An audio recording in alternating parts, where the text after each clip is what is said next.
no importa si se llama taller, café o algo, ¿sí? Pero podría ser una idea a reflexionar. Yo sí que lo planteo, sí que tenía razón Amor, porque Amor ha sido una de las que, además de venir al café filosófico, también asistió a un taller filosófico que hicimos aquí precisamente. ¿Usted hace los dos? Hago los dos y yo le llamo taller filosófico a una especie de café filosófico, pero más intenso, más parecido a lo de hoy. Bueno, sí. De hecho, muy parecido a lo de hoy porque yo me baso en lo que he aprendido contigo, sí. Entonces tiene que ser muy similar. Pero quería decir una cosa, que es, bueno, respondiendo un poco a Miguel y a José, que es verdad que en los cafés filosóficos, ya digo que es como con menos intensidad, pero que los que son, o sea, tú dices que yo allí soy pasivo y que vosotros sois activos, y aquí es más activo Óscar y por ende pues vosotros más pasivos. Pero yo creo que es al revés por el detalle que dijo Amor hace un rato, que es que te agotas, que desgasta, que es mucho esfuerzo mental el que estáis haciendo aquí. Entonces eso quiere decir que aquí estáis siendo mucho más activos que en el café. Aunque parezca que yo soy más pasivo, en realidad es mucho más pasivo Óscar para que vosotros seáis más activos. Puede parecer un poco paradójico, pero el hecho es, aunque él lleve más peso en la conversación, los que de verdad estáis trabajando aquí sois vosotros. Y a lo mejor en el café, a ser de menos intensidad, no trabajáis tanto como aquí. Entonces, pues, yo quería incidir en ese punto y en la diferencia que hago yo, que es muy personal, de esto de que plantear los talleres filosóficos aquí, no en el bar, para tener más silencio y más concentración y más disciplina, digamos. ¿Sí? Yo quería hacer una pregunta a la gente que ha hablado sobre el miedo y quería preguntar ¿de qué miedo hablan? ¿Cuál es el miedo que podría generar esta situación? ¿A quién preguntas eso? Pues, o a ella o a él que también habló de miedo. ¿Quién se reconoce aquí en esta cosa? ¿Amor? ¿Sí? ¿Sí? Yo puedo contestar a Silvia, no es en realidad miedo, es el decir, me voy a meter en este jardín y a ver por dónde salgo. Entonces no es un miedo, yo no tengo, Oliver sabe que yo en los cafés que vosotros participo, no tengo miedo a participar ni a decir, y si me confundo, pues me confundo, y si meto la pata, meto la pata. Es el decir, me voy a meter en un sitio y no voy a saber por dónde salir. Entonces no es miedo, es esa inseguridad. Debe escuchar sus palabras. Cuando alguien dice, no sé dónde salir, tira de todas partes. ¿Podemos ver que hay miedo aquí o ninguna? No, por favor, Flor, no es eso. Es la razón, no Flor sentimiento. ¿Ah? Alguien que dice, no hay ningún lado para salir, tira de todas partes, ¿se escucha miedo aquí o no? Sí. Sí, ya está. Es importante que ella no es en su corazón. Ella escucha sus palabras. No puedo hacer como así y jurar sus sentimientos. Es razonable. Hay miedo en sus palabras. ¿Está bien? Okay. Entonces, ¿sí? ¿Qué quieres saber de Flor sobre el miedo? No, de ella en concreto no, porque hay gente que sí habló de miedo, o sea, en concreto con la palabra, y bueno, quería que especificara un poco a qué miedo se refieren o qué... ¿Por qué tendrían miedo en esta situación? Pero lo he explicado un poco porque tiran de todas partes. Okay. Pero veo que hay poco tiempo, en unos minutos vamos a parar. 10 minutos. 10 minutos. Ok. Me gustaría que los que no hablaron, ahora yo llamo eso el momento de los mudos. Hacemos milagros que los mudos hablan. Porque se han visto muchos de los mismos que hablan. ¿Quién ha dicho nada? Ahora solamente hablaron que dijeron nada para decir su comentario. Solamente le gustó no y por qué, o si tiene una pregunta. ¿Quién no habló y quiere decir algo? Sí, por favor. Pues yo voy a contestar a Silvia sobre los miedos, que no he estado aquí cuando lo habéis contado, pero vamos, mi opinión es... ¿Puede levantarse que le vemos bien cuando habla? Sí, ok, gracias. Mi opinión, pienso que tenemos muchos miedos internos, eso por muchos motivos.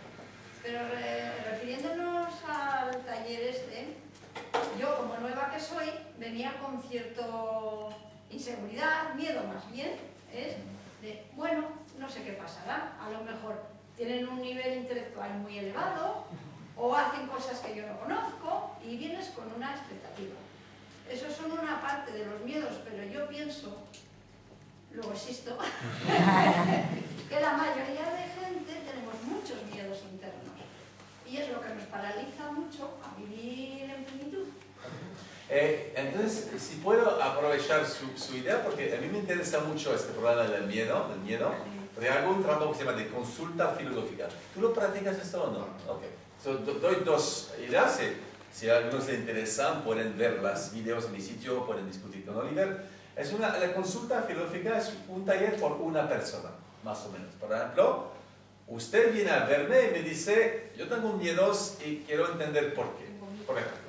Ahora, no soy psicólogo, para clarificar, no voy a pedir, ¿y qué tal con tu papá y tu mamá? ¿Y qué ha pasado cuando tenía 3 años? No, eso es, hablamos como aquí. Es un taller filosófico de una persona que piensa, porque lo piensa, cómo voy a pensar, igual que aquí, pero con una sola persona.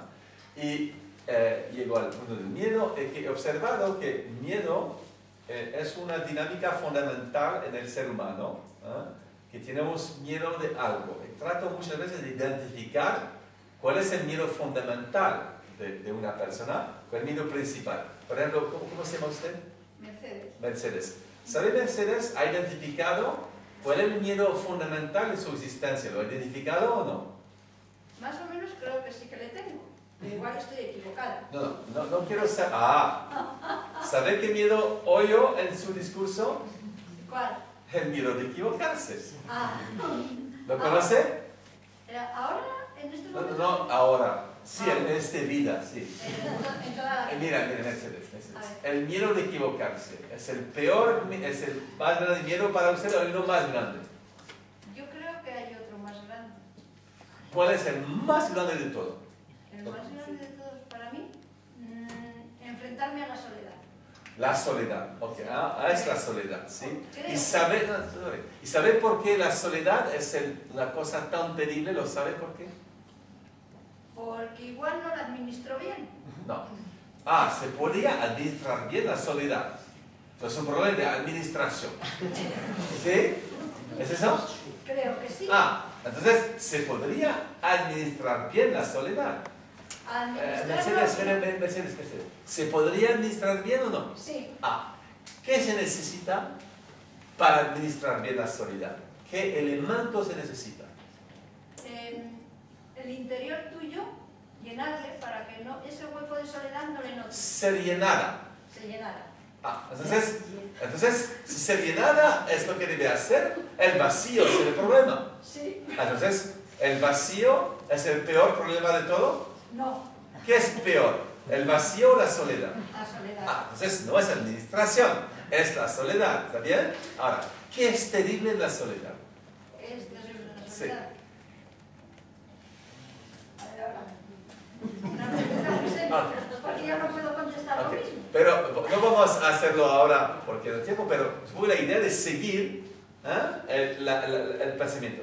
Pero por los que se interesan, he identificado que no hay tantas cosas que hacen mucho miedo al ser humano.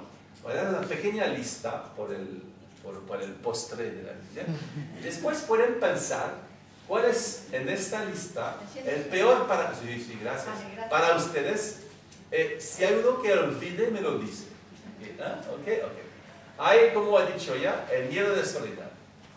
Hay el medio, el otro que el miedo del vacío.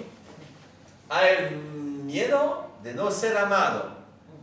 Hay el miedo de no ser útil.